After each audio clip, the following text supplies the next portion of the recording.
नमस्कार, देख रहे हैं आप चैनल पोस्ट लाइव और मैं हूं आपके साथ पूजा शर्मा। बिहार में आईटी के क्षेत्र में बिहार सरकार करोड़ों रुपए निवेश करने जा रही है।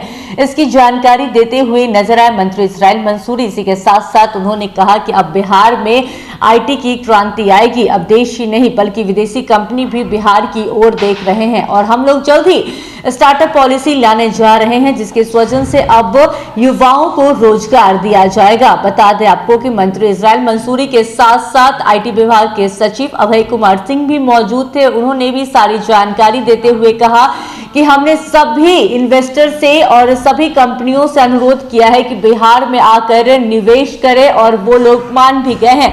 बिहार में जल्द ही हम लोग स्टार्टअप पॉलिसी लाने जा रहे हैं। जो भी इन्वेस्टर हैं अगर बिहार में वो निवेश करते हैं तो हम लोग कैपिटल सब्सिडी उन्हें देंगे। इसी के साथ अगर कोई अपनी कंपनी यहां पर लगाना चाहते हैं तो हम लोग हर तरह से मदद करने की कोशिश करेंगे। इसी के साथ साथ सारी जानकारी देते हुए नजर आए आईटी विभाग के सचिव अभय कुमार सिंह। क्या कुछ कहते हुए नजर आ रहे हैं, पहले आपको हम वो सुनवाते हैं।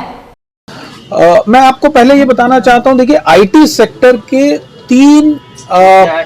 तीन प्रमुख शाखाएं हैं। पहली शाखा है आईटी इनेबल्ड सर्विसेज, जिसमें जैसे आप जानते थे कॉल सेंटर इत्यादि का काम पहले हुआ करता था। सेकंड जो इंपॉर्टेंट एस्पेक्ट है वो है नॉलेज बेस्ड इंडस्ट्री, जो कि होती है हमारी जैसे अपकमिंग फील्ड्स हैं, चाहे वो एआई की फील्ड हो, डेटा एनालिटिक्स की फील्ड हो, सॉफ्टवेयर डेवलपमेंट की फील्ड हो। इसका एक सेकंड वर्टिकल है। जो तीसरा इंपॉर्टेंट वर्टिकल है वो है इलेक्ट्रॉनिक्स मैन्युफैक्चरिंग एंड असेंबली। तो ये जो हमारी पॉलिसी है इन तीनों ही वर्टिकल्स को केटर करती है। सबसे इंपॉर्टेंट बात दूसरी कि इस पॉलिसी के माध्यम से क्या लाभ हम देना चाहते हैं जो हमारी आईटी कंपनियां हैं, ये बहुत इंपॉर्टेंट है। 4 तरह के मुख्य लाभ हमने इस पॉलिसी के अंदर रखे हैं। पहला है कि कोई भी कंपनी या तो यहाँ पे अपनी मैन्युफैक्चरिंग यूनिट लगाना चाहे या यहाँ अपना ऑफिस खोलना चाहे, दोनों ही केसेस में हम लोगों ने उनको कैपिटल सब्सिडी देने की बात करी है, जो कि अप टू 30% है।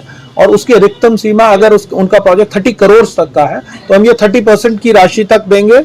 और अगर वो हमसे कैपिटल सब्सिडी के रूप में नहीं चाहते और वो एक बैंकेबल प्रोजेक्ट लेके आए हैं तो हम उनको इंटरेस्ट सबवेंशन के रूप में 10% तक की राशि तक इंटरेस्ट सबवेंशन देंगे। ये पहला पॉइंट है, ये पहला मुख्य बिंदु है जिसके माध्यम से हम लाभ देना चाहते हैं। दूसरा इंपॉर्टेंट पॉइंट है, कोई भी ऑफिस या सेटअप स्टार्ट करने के लिए या तो हमको लीज पे जगह लेनी होती है या अपनी खरीदनी होती है। अगर अपनी खरीदनी है तो वो पहले वाले आयाम जो पहला मैंने पॉइंट रखा है उसमें कवर हो जाता है। लेकिन अगर वो लीज पे लेते हैं यानी किराए पे अगर वो इस प्रॉपर्टी को लेते हैं तो उनके लिए इस किराए की जगह को हम लोगों ने सब्सिडाइज करने की बात करी है, जो कि 50 रुपए प्रति स्क्वायर फीट का 50%, यानी कि अगर कोई व्यक्ति अपना ऑफिस लेता है 50 रुपए स्क्वायर फीट का तो 25 रुपए जो होगा सरकार की तरफ से उनको रिइंबर्समेंट दिया जाएगा। ये इस पॉलिसी का सेकंड एस्पेक्ट है। तीसरा इंपॉर्टेंट एस्पेक्ट जो है, आप जानते हैं कि आईटी का जो जितना भी ऑफिसेज होगा, जितना भी मैन्युफैक्चरिंग यूनिट्स होंगी, सभी में बिजली की खपत बहुत होती है। और जब भी हम इन आईटी कंपनीज के साथ बात करते थे तो ये एक इंपॉर्टेंट एस्पेक्ट था जिसको सभी कंपनीज के द्वारा रखा गया था। हम लोगों ने इस पॉलिसी के माध्यम से 25% ऑफ देयर इलेक्ट्रिक बिल, यानी कि 25% जो भी उनका खर्चा होगा बिजली मद में, उसका 25% हम यहां से उसको रिइंबर्स करने की बात कर रहे हैं।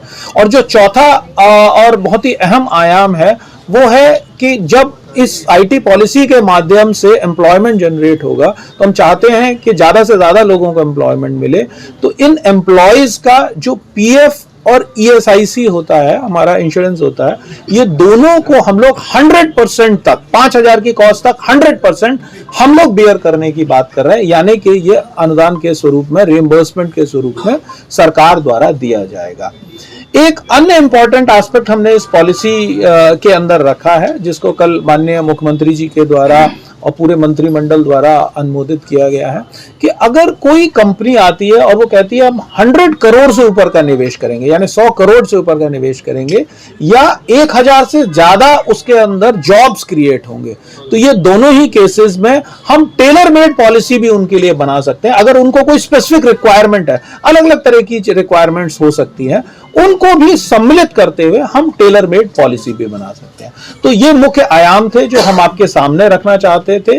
ये जैसे ही पॉलिसी हुई है, अभी हम लोगों का जो इसके बाद का प्रोग्राम है कि हम लोग जितने भी यहाँ पे इंडस्ट्री एसोसिएशंस हैं, जो कंपनी हैं, कुछ कंपनियों ने बिहार कनेक्ट जो भी हमारा इंडस्ट्री का मीट हुआ था वहां भी हम लोगों को अप्रोच किया था, उन सभी लोगों के पास हम इस पॉलिसी को लेके जाएंगे और हम सब लोगों से आह्वान करेंगे कि आप आइए, बिहार में अपने ऑफिसेस खोलिए और एक आईटी इकोसिस्टम होता क्या है ना, एक कंपनी आती है, उसके साथ काम करने वाली दूसरी कंपनी आती है, तो तीसरी आती है, तो ये पूरे इकोसिस्टम की बात हम यहाँ पे करने की कोशिश कर रहे हैं कि कंपनियां धीरे धीरे यहाँ पे अपने हब्स बनाएं और ये एक आईटी हब के रूप में हम लोग बिहार को, पटना को डेवलप कर सकें। ये कहाँ बनेगा, जमीन आइडेंटिफाई है क्या? वो था हमारा लीज रेंटल्स भी है।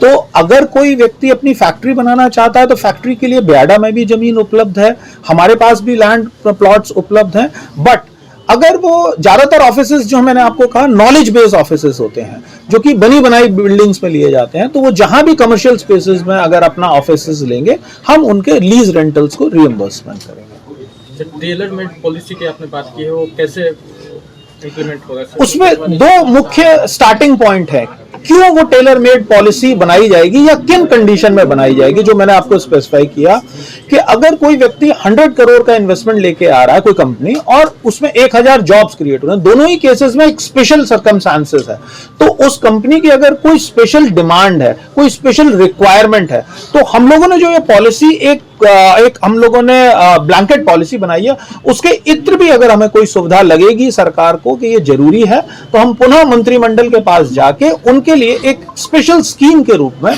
उसको सैंक्शन कराएंगे। 5 साल में कितना निवेश होगा और कितने रोजगार?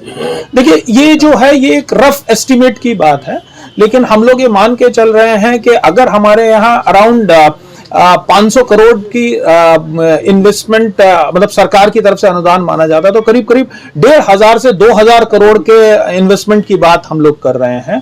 और क्योंकि नॉलेज बेस्ड इंडस्ट्री है, तो जो नंबर्स होंगे जॉब्स का, वो इसमें ज्यादातर प्रत्यक्ष रूप से ही होते हैं, परोक्ष रूप से बहुत नहीं होते हैं। तो हम लोग कोशिश कर रहे हैं कि हो सकता है कि हमारा कहीं ये फिगर जो होगा 10 से 20 हजार के रूप में ये फिगर हमको दिखाई देगा। पहले आईटी के लिए बनाने की बात हो रही थी, कुछ काम भी शायद हुआ। बिहार में अगर आप इन्वेस्ट करते हैं, अगर कोई कंपनी लगाते हैं, तो आपको क्या कुछ प्रॉफिट होगा, इसकी जानकारी देते हुए नजर आ रहे थे आईटी विभाग के सचिव अभय कुमार सिंह। इसी के साथ साथ उनके साथ मंत्री इजराइल मंसूरी भी मौजूद थे। उन्होंने क्या कुछ कहा, किस तरीके से अब बिहार में युवाओं को रोजगार मिलेगा, इसकी सारी जानकारी देते हुए नजर आ रहे थे। तो इस खबर में फिलहाल इतना ही। तमाम जानकारी के लिए बने रहे सिटी पोस्ट लाइव के साथ। इस वीडियो को लाइक करें, शेयर करें और चैनल को सब्सक्राइब करना ना भूलें। धन्यवाद।